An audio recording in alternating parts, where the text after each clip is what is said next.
in October of this year, Honduras became the 50th state to ratify. So on January 22nd, the treaty entered into force. The treaty has both negative and positive obligations, and they're both very important. It looks to the future, prohibits all the things that you see there in the top red lines. Really anything having to do with nuclear weapons is forbidden under the treaty.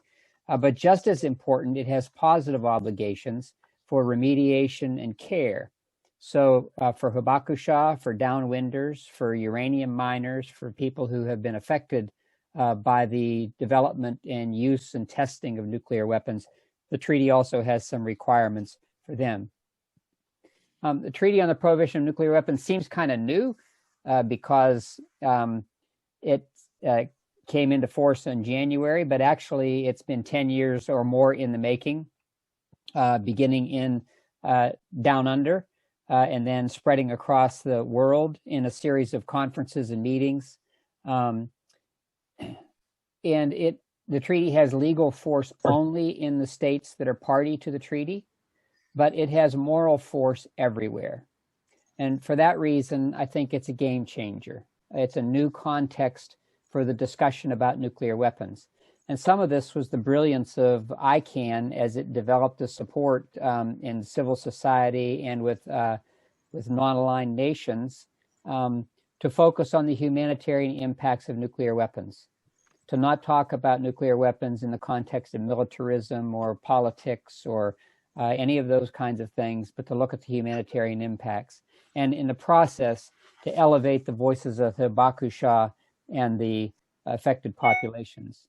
So last September, a group of people came together realizing that at some point soon, the treaty would reach 50 ratifications, and that would trigger the 90-day waiting period, and then it would enter into force.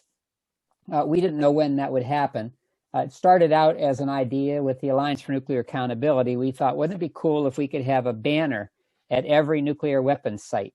And it got expanded when, in a conversation with Felice Cohen-Joppa at the Nuclear Resistor, and she said, only the weapon sites? So the Nuclear Resistor and Nuke Watch and AREPA that I work for, the Oak Ridge Environmental Peace Alliance, and the Alliance for Nuclear Accountability started having weekly Zoom calls to do a planning process. And eventually we had some monthly, what we called capital Zoom meetings with people from all around the country. And we created some resources. It was very decentralized. We urged people to download the PDF and get their own banner printed. We had no idea really at that point what was going to happen on January 22nd. I mean, we heard some people saying, we're going to do this, we're going to do that, but people say a lot of things. And then this happened all across the country, coast to coast, dozens of cities and towns in between the coasts.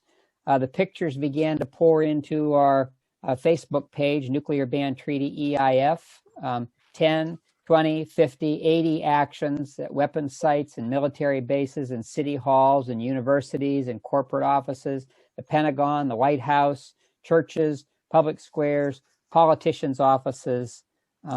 The energy and the breadth of that committed interest inspired us to see if we could turn that moment, that historic moment, into more of a movement. So we have launched a collaborative effort. We don't have a name for it because it's not a new organization. It's just a collaboration, but with a very tight focus on the treaty. It recognizes there are lots of ways to use the treaty to move us toward a world free of nuclear weapons. And last Thursday, we set up these working groups, and you can see the list here of the ones that have been set up. Their listservs are being set up for them now, and they're open to anybody who wants to work. They are working groups. They're not lurking groups. So if you just want to eavesdrop, maybe you could spend your time doing something else. But if you're willing to be part of the effort and you want to get involved with one of these working groups or more than one of the working groups, that's fine too. If you're interested in being part of a working group, you can contact me and I will connect you with the person who's developing the listserv for that working group. You can also join the Facebook group, Nuclear Ban Treaty EIF. And I think, yeah. So there's my email if you want to contact me about a working group. And there is the Facebook group, Nuclear Ban Treaty EIF. And I want to note down at the bottom that it wasn't just the 4 organizations I mentioned. We got incredibly great support from John at Rethink Media, and also from Seth and other folks at ICANN. Everything we asked of them, they did happily, and it was really nice to have that energy. So the other thing that I want to say about this is this collaborative effort is not the only thing that any of us are doing. We're all still doing other things, and they are all important things. But we recognize that this is a moment, this is an opportunity to revitalize the nuclear abolition movement. And then this is my one more thing slide. It is a treaty. It's just a treaty. And Native Americans can tell you exactly what a treaty is worth. It only means anything if we make it mean something. But it's also an opportunity for educating and organizing and mobilizing people. I think the ban treaty has great power. It's not in the paper. It's in the compelling moral authority of all the people who worked so hard to make it happen. The Hibakusha, the civil society, the other nations, all the nations that have adopted it. So it added to our toolbox, I think it has the potential to start a new conversation, a demilitarized discussion, if you will, and to be a game changer in our efforts to get rid of nuclear weapons. Anyone have any questions, other comments about the TPNW entry into force effort?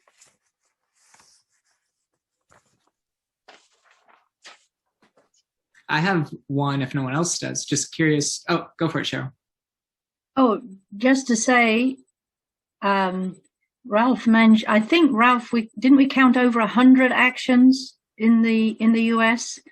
And that I'm proud to of, yes. Yes, I'm proud to say the Women's International League for Peace and Freedom, we had 22 of those that we either organized solely by ourselves or in collaboration with other groups.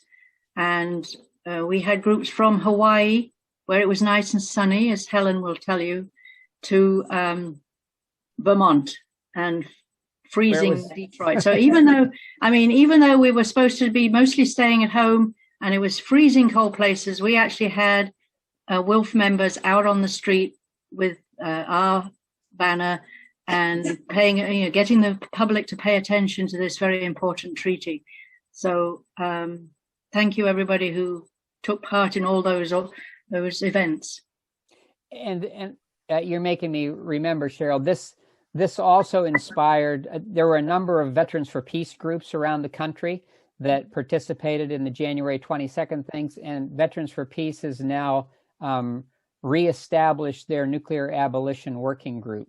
And they had me talk to them last Wednesday or Friday, I guess, conversation about it. So I think it's triggered a lot of interest and activism in organizations that have, some of which have been a little, not WILF, but others that have been a little dormant lately. I'm with the Union of Concerned Scientists. We're going to be publishing a blog on Friday that ties the anniversary of Obama's speech in Prague to the treaty. That's great. So I will hope that you all share that widely. Great, thanks. I think Alan's hand was up and then Kathleen. Yeah, thank you very much. Alan Ware from Parliamentarians for Nuclear Non-Proliferation and Disarmament and Move the Nuclear Weapons Money. Originally from New Zealand, living in Prague, but lived a long time in New York. So I have a question of Ralph. One of the working groups you have is on nuclear weapons divestment. And we're working a lot on nuclear weapons divestment with the Move the Nuclear Weapons Money campaign and PND. And we've moved a number of countries to divest their public funds, like sovereign wealth funds, government pension funds, etc., from nuclear weapons. Is the working group that's under your network, is that only focused on divestment in the United States? Or is it looking at how to get the countries that have ratified the TPNW to join in with other countries like New Zealand, which is divest funds? Switzerland has done so also from the nuclear weapons industry. If it's the broader one, global, we'll be very interested in cooperating with your working group. Thanks, Alan. It's a great question. I guess I would say at the outset, I imagine that that divestment working group is going to focus mostly on efforts in the United States.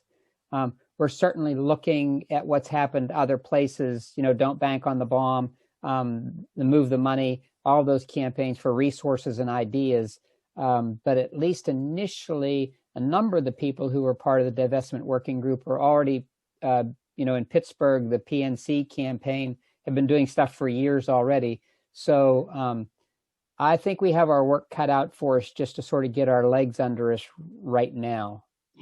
But that's not to say it won't expand later. Great. And Kathleen? Thank you, Ralph, for that. Yes, as far as I know, the Still Here Coalition is focusing on activities in the United States. Is that correct? Yeah, that's by and large. Run up around. Yeah. Okay.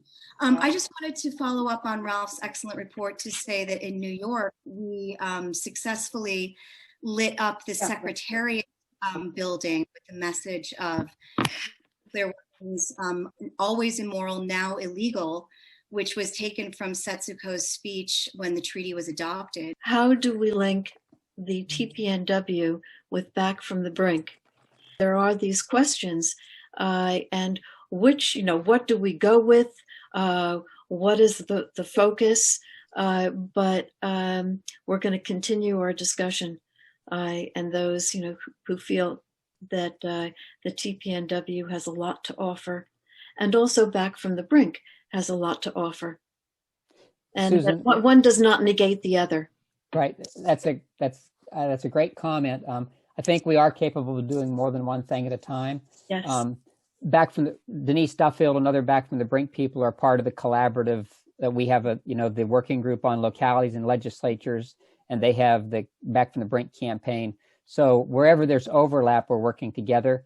Otherwise, we're working side by side on things. Denise was on the same Veterans for Peace call talking about Back from the Brink that I was on last Friday. So I think there are a lot of groups looking at all of this opportunity in front of us. It's in a way, it's great to have so many chances to work on this. Right, and how we work together. And I should note that Anna Baker is here also from Back from the Brink. Great, thanks. Kathleen, you want to finish up what you're saying? Sorry. Yeah. Sorry about that. I just wanted to say that anybody that would like to use, we got a lot of really great photographs of that action at the UN. And I can put you in touch with the photographers. We just ask that you please credit the photographers when you use their images. I also wanted to note, and I can put the link in the chat, we made a beautiful short video of our friend Michi Takeuchi, who we work with here in New York, who's a second generation Hibakusha from Hiroshima. And we made this 2-minute video about entry into force, and we did it at Columbia University. I'd love to share that, and please do share that widely, because there is this kismet that I would love for us to explore, which is that the first fission experiments in the United States happened at Columbia University in 1939 on January 22nd. And I think that there's a lot of poetry in that, and I think that that's something that we can really use. So I just encourage us to think, artistically about these things, and I'll share that video in the chat.